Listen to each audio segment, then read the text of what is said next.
Hello friends, मैं हूं doctor नवीन अग्रवाल। मैं एक इंटरवेंशनल कार्डियोलॉजिस्ट और गुजरात के वलसाड और वापी जिले में प्रैक्टिस करता हूं। आज आपके लिए एक इंपॉर्टेंट और यूजफुल टॉपिक। आज हम बात करेंगे क्या क्या चीज़ों पर ध्यान रखने से हम किडनी को प्रोटेक्ट कर सकते हैं। किडनी को प्रोटेक्शन के लिए किन चीज़ों को ध्यान रखने की ज़रूरत है, किडनी डिजीज़ से कैसे बचें, इन चीज़ों को ध्यान में रखकर उस बारे में हम बात करेंगे। ये टॉपिक काफ़ी इंपॉर्टेंट है, काफ़ी यूज़फुल है। हमारे हार्ट के काफ़ी पेशेंट जो आते हैं वो साथ में किडनी की बीमारियों से भी पीड़ित रहते हैं। उसके क्या रिस्क फैक्टर्स है उस बारे में हम बात करेंगे। बहुत ज़्यादा डिटेल पर एक एक चीज़ों के बारे में बात नहीं करेंगे, जस्ट ब्रीफ में बात करेंगे कि इन सारे फैक्टर्स की वजह से किडनी की बीमारी हो सकती है, जिनको आपको ध्यान रखने की ज़रूरत है अगर आप किडनी की बीमारी नहीं चाहते हैं, या आपका अगर ऑलरेडी थोड़ा सा किडनी का फंक्शन डिरेंज्ड है तो उसे इम्प्रोवाइज़ करने के लिए क्या किया जा सकता है उस बारे में बात करेंगे। ये टॉपिक काफ़ी प्रैक्टिकली यूज़फुल और इंटरेस्टिंग होगा, इसलिए रिक्वेस्ट करूँगा कि एंड तक देखें। जो लोग हमारे चैनल पर नए हैं उन्हें रिक्वेस्ट करूँगा चैनल को सब्सक्राइब करें। ऐसा करने से मैं चैनल को कंटिन्यू करने के लिए इंस्पिरेशन और मोटिवेशन मिलती है। जो लोग इस कंटेंट को इंग्लिश भाषा में देखना चाहते हैं उनके लिए ये कंटेंट डॉक्टर नवीन अग्रवाल कार्डियो केयर इंग्लिश करके चैनल हमने स्टार्ट किया रिसेंटली, उसमें इंग्लिश भाषा में अवेलेबल है। आप चाहे तो इस कंटेंट को इंग्लिश में भी देख सकते हैं। आते हैं आज के टॉपिक पर। आज का टॉपिक है किडनी को प्रोटेक्ट करने के लिए क्या क्या चीज़ों को करना चाहिए। अगर किसी को बॉर्डरलाइन किडनी का बीमारी है या किडनी के लिए रिस्क फैक्टर्स हैं तो उनको अपनी किडनी को कैसे प्रोटेक्ट करना चाहिए उस बारे में बात करेंगे। सबसे इंपॉर्टेंट रिस्क फैक्टर है किडनी फेलियर के लिए डायबिटीज़। डायबिटीज़ अगर आपको है तो डेफिनेटली कुछ सालों के बाद आपको किडनी का प्रॉब्लम होने का चांस है। इसके लिए सबसे इंपॉर्टेंट चीज़ है आपको रेगुलर बेसिस पे डायबिटीज़ का चेक कराना है, आपके फास्टिंग और पोस्टप्राइनल शुगर्स को चेक कराना है। अगर शुगर आपका ज़्यादा आता है तो शुगर को अच्छे से कंट्रोल करना है, रेगुलर बेसिस पे डॉक्टर्स को दिखाते रहना है। कुछ डायबिटिक मेडिसिन ऐसी है जो रीनो प्रोटेक्टिव भी है, यानी साथ में वो किडनी को प्रोटेक्ट करती है, स्पेशली SGLT2 इनहिबिटर्स जो डेपाग्लिफ्लोजिन, एम्पैग्लिफ्लोजिन के नाम से या रेनोग्लिफ्लोजिन ये नामों से मार्केट की जाती हैं।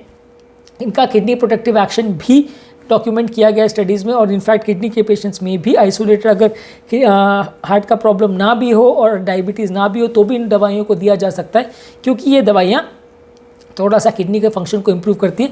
बेसिकली इन दवाइयों का मैकेनिज्म एक्शन ये है कि बॉडी के एक्सेसिव शुगर को वो यूरिन में निकालती है। किसी किसी को इसके साइड इफेक्ट से पेशाब में जलन और इन्फेक्शन हो सकता है, लेकिन ओवरऑल ये किडनी के पेशेंट्स के लिए अच्छी मेडिसिन है। अगर किसी को भी किडनी का प्रॉब्लम है या होने का अंदेशा है या डायबिटीज़ है तो उसको अपने डायबिटीज़ को कंट्रोल करना चाहिए। नेक्स्ट इंपॉर्टेंट टिप है ब्लड प्रेशर को कंट्रोल करिए। हाइपरटेंशन किडनी की बीमारियों का बहुत इंपॉर्टेंट रिस्क फैक्टर है। ब्लड प्रेशर जितना ज़्यादा बढ़ेगा और जितना कम होगा दोनों ही किडनी के लिए डेंजरस है। काफ़ी किडनी के पेशेंट्स ऐसे आते हैं जिनका ब्लड प्रेशर 170-180 के आसपास रहता है। इनफैक्ट अगर बीमारी चालू भी हो गई है तो भी उसके बढ़ने का रेट कई गुना ज़्यादा होता है अगर आपका ब्लड प्रेशर पर्याप्त मात्रा में कंट्रोल नहीं है। 120-130 के आसपास उसे मेंटेन करना है। ब्लड प्रेशर अगर लो भी हो तो भी वो हार्ट के लिए डेंजरस है। अगर ब्लड प्रेशर 90 से नीचे चला जाए तो भी वो हार्ट के लिए डेंजरस है। वैसे लोगों में भी किडनी का प्रॉब्लम्स होने का चांस रहता है, अंदेशा रहता है। तो इसलिए ना बहुत ज़्यादा ब्लड प्रेशर अच्छा है ना बहुत कम ब्लड प्रेशर अच्छा है। ब्लड प्रेशर को पर्याप्त मात्रा में अप्रोप्रिएट वे में मेंटेन करें। कुछ स्पेसिफिक मेडिसिन है जैसे AC inhibitor group of medicine है, ARBs है। ये दवा जो है ब्लड प्रेशर के लिए दी जाती है। इनका हाइपरटेंशन मैनेजमेंट में साथ में किडनी को प्रोटेक्शन करने का एक्शन भी डॉक्यूमेंटेड है, यानी कि ये दवाइयाँ किडनी को भी बचाती हैं। तो अगर ब्लड प्रेशर का आपका मैनेजमेंट चल रहा है तो आप प्रेफर कर सकते हैं ये मेडिसिन को चूज़ करना, इससे किडनी को बचाने में थोड़ी मदद मिलेगी। हालांकि ये मेडिसिन का ऐसा है कि अगर किडनी ऑलरेडी फेल हो चुकी है या बहुत ज़्यादा कंडीशन ख़राब है तो इन दवाइयों को उतना ज़्यादा नहीं यूज़ किया जा सकता है। थोड़ा टॉक्सिक साइड इफेक्ट हो सकते हैं, पोटेशियम लेवल्स बढ़ सकते हैं। तो इसलिए अगर किडनी ऑलरेडी फेल हो गई है तो इन्हें सतर्कता के साथ यूज़ करना चाहिए। अगर जस्ट बीमारी स्टार्ट हुई है या स्टार्ट होने का अंदेशा है तो इन्हें यूज़ कर सकते हैं। नेक्स्ट इंपॉर्टेंट टिप है वेट को मेंटेन करना। वज़न ज़्यादा होना ब्लड प्रेशर के लिए और हाइपरटेंशन और डायबिटीज़ दोनों के लिए इंपॉर्टेंट रिस्क फैक्टर है। कॉम्बिनेशन को मेटाबॉलिक सिंड्रोम बोलते हैं, यानी जिन लोग का भी वज़न ज़्यादा है उनको डायबिटीज़ हाइपरटेंशन साथ में फ्री में मिलता है। तो आपको अगर ब्लड प्रेशर आपका कंट्रोल करना है, डायबिटीज़ कंट्रोल करना है तो साथ में आपको वज़न भी कंट्रोल करना पड़ेगा।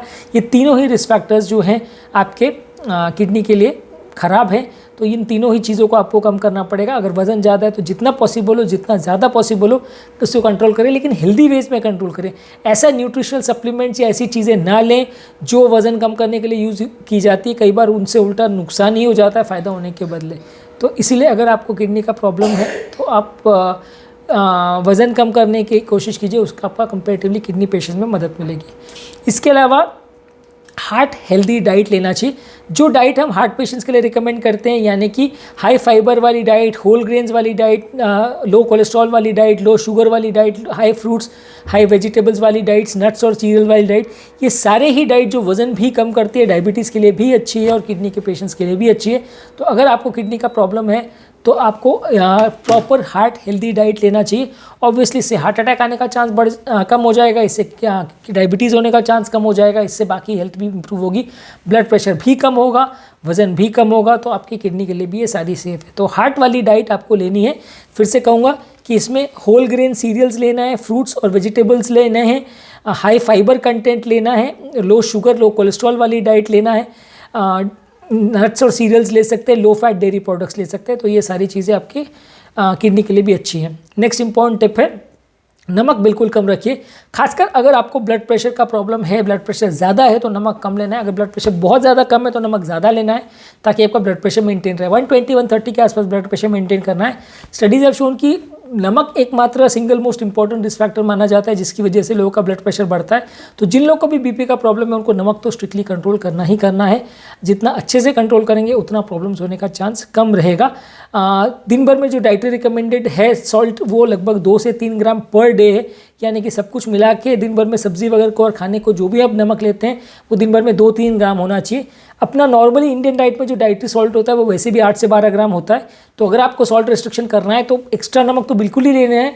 सब्जियों में और खाने पीने में भी जो आप नमक ले रहे हैं उसको भी और कम रखिए। अगला सबसे इंपॉर्टेंट और महत्वपूर्ण टिप है कि पानी ज़्यादा पीजिए। पानी ज़्यादा पीना किडनी के पेशेंट्स के लिए बहुत ज़्यादा लाभदायक माना गया है। किडनी बेसिकली सारे बॉडी के टॉक्सिन्स फिल्टर करने का काम करती है और अगर बॉडी में बहुत ज़्यादा टॉक्सिन्स है या कोई भी तरह का बॉडी में टॉक्सिक पदार्थ है तो किडनी को डैमेज कर सकता है अगर बॉडी डिहाइड्रेटेड है तो। डिहाइड्रेशन अपने आप में भी किडनी के लिए डेंजरस है और अगर हाइपोटेंसिव पेशेंट हो, डिहाइड्रेटेड हो तो किडनी फेलियर में हो जा सकता है, जिसे प्री रीनल किडनी फेलियर बोलते हैं। तो ऐसे केसेस में आपको बॉडी को हाइड्रेशन रखना है। अगर किसी को बहुत सीवियर हार्ट फेलियर है या हार्ट फेलियर की वजह से फ्लूइड रिस्ट्रिक्शन बोला गया है तो उनमें थोड़ा सा कैलकुलेटेड डिसीजन लेना पड़ता है कि उनको फ्लूइड ज़्यादा लेना है या उनको फ्लूइड हार्ट फेलियर के हिसाब से कम लेना है। उसमें थोड़ा सा बैलेंस डिसीजन लेना पड़ता है। पर अदरवाइज़ अगर किसी का किडनी ऑलरेडी डैमेज है तो उनको पानी बने जितना ज़्यादा ले तो अच्छा है। अलग अलग केसेस में ये रिस्ट्रिक्शन या ये इंस्ट्रक्शन वेरी कर सकता है। अगर किडनी बहुत ज़्यादा फेलियर में, पानी ऑलरेडी शरीर में भरा हुआ है तो उनको कम लेना पड़ता है। तो ये decision case to case vary होता है।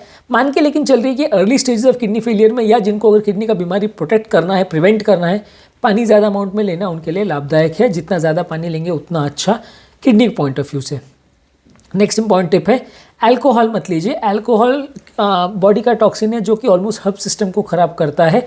लिवर, हार्ट, सारे ब्रेन वगैरह को, सारे सिस्टम को ख़राब करता है। किडनी भी उसमें एक है, किडनी को भी वो डैमेज करता है। और जितना कम मात्रा में ले या बिल्कुल बंद करे तो ज़्यादा अच्छा है। पर अगर फिर भी अगर कोई अल्कोहल रेगुलर बेस पे लेता है तो महीने में 1 आध बार ड्रिंक करें। पर अल्कोहल से बेसिकली बॉडी को एम्प्टी कैलोरीज मिलती है जिसकी वजह से वज़न भी बढ़ता है, जिसकी वजह से सारा मेटाबॉलिज्म भी ख़राब होता है और बॉडी ओवरऑल कई तरह के टॉक्सिन्स भी बॉडी में ऐड होते हैं। तो जिसलिए अल्कोहल अगर ले रहे हैं तो बने जितना जल्दी उसको बंद करें या कम करें तो अच्छा है। नेक्स्ट इंपॉर्टेंट टिप है, स्मोकिंग अगर आप करते हैं तो स्मोकिंग बिल्कुल बंद करिए। स्मोकिंग से किडनी में नलियों में वैसो कंस्ट्रक्शन होता है, यानी नलियाँ किडनी की सिकुड़ जाती है जिसकी वजह से किडनी का ब्लड सप्लाई कॉम्प्रोमाइज़ हो जाता है। तो अगर किसी भी व्यक्ति को ऑलरेडी स्मोकिंग करने की आदत है या वो चेन स्मोकर है या उसको किडनी का प्रॉब्लम है तो डेफिनेटली उसे स्मोकिंग बंद करना चाहिए। स्मोकिंग बंद करना एक इम्पॉर्टेंट रेमेडी माना जाता है। अगर किडनी का किसी को प्रॉब्लम है तो smoking is an important risk factor kidney के पेशेंट के लिए। नेक्स्ट इंपॉर्टेंट टिप है कि आप over the counter anti inflammatory medicine usually ना लें, जिसमें कि आइबुप्रोफेन, नैप्रोक्सिन और एस्पिरिन, ये सारे NSAID ग्रुप ऑफ मेडिसिन है जो कि हम पेन किलर्स के हिसाब से लेते हैं। ये सारी मेडिसिन कॉन्ट्रोवर्शियल है और सारी मेडिसिन किडनी को ख़राब करती है, नहीं लेना चाहिए। एस्पिरिन के लिए थोड़ा सा कंट्रोवर्सी ये है कि हार्ट पेशेंट्स में यूजली खून पतला करने के लिए एस्पिरिन दिया जाता है। कुछ स्टडीज़ है कि ये किडनी को थोड़ा बहुत नुकसान पहुंचा सकती है। हालांकि खून पतला करने के हिसाब से जो 2 मेन दवाई आती है उसमें एस्पिरिन बहुत इंपॉर्टेंट मेडिसिन है। पर अगर किसी का किडनी कॉम्प्रोमाइज़ है या सिर्फ किडनी का प्रॉब्लम है, हार्ट का नहीं है, तो वैसे पेशेंट में ये एंटी इन्फ्लेमेटरी ड्रग्स जो मार्केट में इजीली अवेलेबल है, एस्पिरिन, आइबुप्रोफेन, नेप्रोक्सिन, ये ग्रुप ऑफ ड्रग्स जिसको non steroidal anti inflammatory drugs यानी कि पेन किलर्स, कॉमन एनेस्थेटिक वाले पेन किलर जो बोलते हैं वो ले सकते हैं, वो नहीं लेना चाहिए। उसके बदले जो ओपियोइड ग्रुप की मेडिसिन है पेन किलर्स में वो ले सकते हैं, वो कंपेरेटिवली किडनी के लिए थोड़ी ज़्यादा सेफ़ है, पर ये ग्रुप की मेडिसिन कंपेरेटिवली कम ले तो ज़्यादा अच्छा है। नेक्स्ट इंपॉर्टेंट टिप है, स्ट्रेस को कम रखिए। अगर आपका मेंटल स्ट्रेस रहेगा तो बॉडी में आपका ब्लड प्रेशर में फ्लक्चुएशन होंगे, बॉडी का ब्लड प्रेशर या तो बहुत ज़्यादा बढ़ जाएगा या कम हो जाएगा, जो कि आपकी किडनी को के लिए अच्छा नहीं है। अगर आप स्ट्रेस को कम करते हैं तो बॉडी का ब्लड प्रेशर नॉर्मल रहता है, आपका मेंटल स्ट्रेस कम रहता है, तो आपका बॉडी के सारे मेटाबॉलिक हार्मोन्स वगैरह भी प्रॉपरली काम करते हैं, तो आपकी किडनी की हेल्थ के लिए वो अच्छा है। तो अगर आप रेगुलर बेसिस पे अगर आपको किडनी का प्रॉब्लम है तो मेंटल स्ट्रेस को कम रखिए, नींद अच्छी रखिए। 7-8 घंटा नींद सोना दिन के लिए अच्छा है, आपकी किडनी की हेल्थ के लिए भी। नेक्स्ट इंपॉर्टेंट है एक्सरसाइज करना। एक्सरसाइज करना जैसे कि वॉकिंग, रनिंग, जॉगिंग, स्विमिंग, कोई भी एरोबिक एक्सरसाइज जो स्टैमिना बिल्डिंग एक्सरसाइज है, ये सारी एक्सरसाइज आपको करने की ज़रूरत है अगर आपको किडनी का हेल्थ इंप्रूवाइज करना है। ये एक्सरसाइज करने से आपका ओवरऑल बॉडी का वेट कम होगा, डायबिटीज़ कम होगा, हाइपरटेंशन कम होगा, और ये सारे ही रिस्क फैक्टर इनडायरेक्टली किडनी को अफेक्ट करते हैं। तो किडनी की हेल्थ के लिए भी अच्छा है कि आपको रेगुलर बेसिस पे एक्सरसाइज करना है। बेसिकली जो मैंने सारी टॉपिक्स पर या सारे पॉइंट्स पर जो मैंने बात की है, ज़्यादातर हेल्दी लाइफस्टाइल के लिए वो सारे ही चीज़ें हैं जो हम हर पेशेंट को सजेस्ट करते हैं, चाहे वो डायबिटिक हो, हाइपरटेंसिव हो, हार्ट पेशेंट हो। ज़्यादातर यही पॉइंट्स घूम फिर के रहते हैं कि वजन कम करिए, स्मोकिंग, व्यसन, अल्कोहल मत करिए, रेगुलर बेसिस पे एक्सरसाइज कीजिए, ताज़ा फल सब्जी वगैरह ज़्यादा लीजिए, बीपी, शुगर, कोलेस्ट्रॉल को कंट्रोल रखिए। ये सारे ही चीज़ें जो रेगुलर हार्ट की हेल्थ के लिए अच्छे हैं, ब्रेन की हेल्थ के लिए अच्छे हैं, डायबिटीज़ के लिए अच्छे हैं, हाइपरटेंशन के लिए अच्छे हैं, वही सारी चीज़ें आपकी किडनी के लिए भी अच्छी है। तो इन सारी चीज़ों को अगर आप प्रॉपरली फॉलो करते हैं तो आपका कंपेरेटिवली किडनी में डैमेज होने का या नुकसान होने का चांस कंपेरेटिवली कम हो जाता है। मेरे चैनल का बेसिक पर्पज़ ये है कि हार्ट और हेल्थ से रिलेटेड साइंटिफिकली करेक्ट इन्फॉर्मेशन हम आपके लिए इजीली अवेलेबल करते हैं, ताकि इस तरह के कंटेंट के लिए आपको भटकना नहीं पड़े, आपको डॉक्टर्स और फ्रेंड्स और रिलेटिव्स पर डिपेंडेंट ना होना पड़े। डॉक्टर्स कई बार टाइम कंस्ट्रेंट की वजह से सारी चीज़ें नहीं बता पाते हैं, और फ्रेंड्स और रिलेटिव से मिली हुई इन्फॉर्मेशन कई बार आधी सही आधी गलत होती है, जिसको फॉलो करने से फ़ायदा होने के बदले कभी कभी नुकसान हो जाता है। हम चाहते हैं कि इस तरह का कंटेंट आपके लिए इजीली अवेलेबल रहे, ताकि आप अपने लाइफ को बेटर बना सकें, अपने पेशेंट्स को बेटर मैनेज कर सकें, उनकी बीमारी को समझ सकें, जो चीज़ें उनके लिए अच्छी है वो कर सकें, और जो चीज़ें उनके लिए बुरी है उन्हें अवॉइड कर सकें। यदि आपको हमारे चैनल का कॉन्सेप्ट अच्छा लगता है तो वीडियोस को लाइक कीजिए, चैनल को सब्सक्राइब कीजिए। यदि आपको लगता है कि कंटेंट आपके फ्रेंड्स और रिलेटिव्स के लिए यूज़फुल है तो लिंक उनके साथ शेयर कीजिए। यदि आपको कि कोई कमेंट्स, क्वेरीज, सजेशंस है या कोई टॉपिक्स पर आप चाहते हैं वीडियोस बनाए तो नीचे कमेंट सेक्शन में उनके बारे में बताइए।